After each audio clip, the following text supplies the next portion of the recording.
Well, Meg and I are going to look at the damages. We've had an Alberta day. Last night we had a rain about 10 o'clock that went till about 4:30 in the morning. I woke up, opened the door, there was 5 centimeters of snow, and it was still snowing, blizzarding.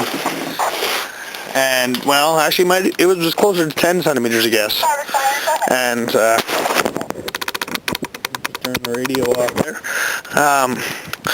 And yet now it's actually quite pleasant out. The sun is actually finally trying to poke through the clouds and the snow's all gone. My blanket's kind of blown off, but it looks like everything's kind of surviving.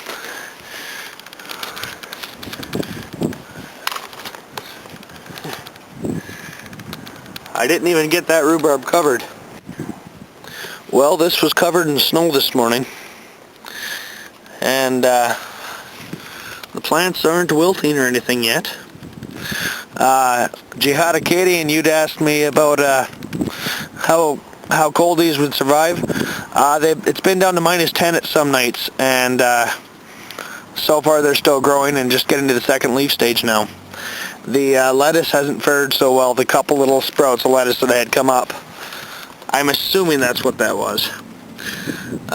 There's a couple of these that aren't doing so well, but any of the ones that are grouped together seem to be surviving. I don't know if it's the warmth of the compost in there or what. The good thing is it was a heavy, wet snow. So, hopefully we'll get some more plants surviving. I hope they keep going. Well, it'd be a good night to get out my pump and fill up my rain barrels. I have one full up top, and I'll have to see how full I put a second one in place, so I'll see how full I got. But there's a lot of water in here. It doesn't look like much, but as I pump, it all flows down from up there, and you can fill sometimes 3 or 4 drums full of water, and you have to get to it faster. It'll evaporate on a hot day. Well, the pond got its first taste of water. That's how much snow we had here, that it's filled up the pond that much. So that's a good sign to see that it actually is filling. So, and once we're done, anything that's running off will run right in too. At this point, it probably ran under the tarp. Over to the rain barrels. This one was overflowing when I came home for lunch. So a friend of mine helped me move this one under. There wasn't a lot of snow left on the roof, but still, just about a quarter barrel. Can't complain about that. That's free water and good clean snow. Thought I'd show you my first tree that has a really nice little buds starting on it, or blossoms, or whatever you want to call them, little leaf buds.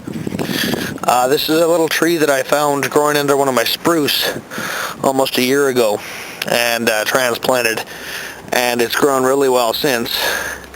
A little bit of grass poking through there. The cardboard around these is working. The only spot the grass is growing up is sometimes right around the base of the tree where there's a little gap, but it is working quite well. I'm going to have to do this around my rose bush.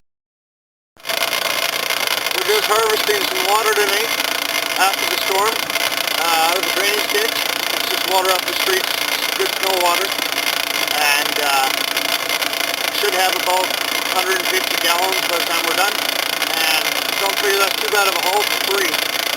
I'll be able to water the garden for another couple of weeks till the next storm, and we'll harvest some more. And sometimes it's hard. Last summer was pretty dry, and so it made it kind of hard to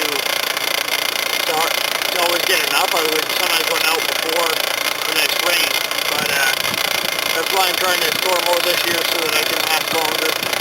And if I have leftovers, that's just fine.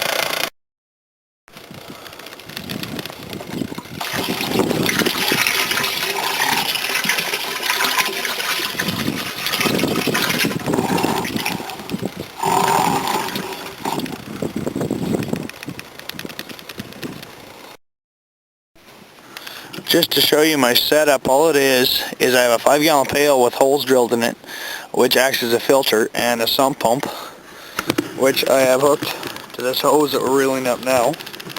So Nick's helping me out. and I now have 2 barrels full of water that I can use for my garden. So, as well as the barrel that I got up top of the house, so off one storm I got 3 barrels of water. Not too bad for just a little bit of effort, and it's really not much work, just stand there and wait. Well, I finished off my shaker box, as you can see, this time without smashing my thumb. And my neighbor and his grandson today tilled the garden for me. So I'm just going to take some of this dirt, sort out the sod in it. That's all broken up nice now, and we'll start filling out my beds up top. Okay, my mesh could be a little finer, but it works pretty good. It's gotten a lot of this dirt or grass and stuff out. Bigger chunks I can just break up by hand, but it's kept most of the roots out. I got a few in there, but it did okay. I need a finer mesh to do a perfect job, but this will give me good soil. You can see the perlite in there because there's some old topsoil, potting soil in here. So that'll make a good addition to my bed.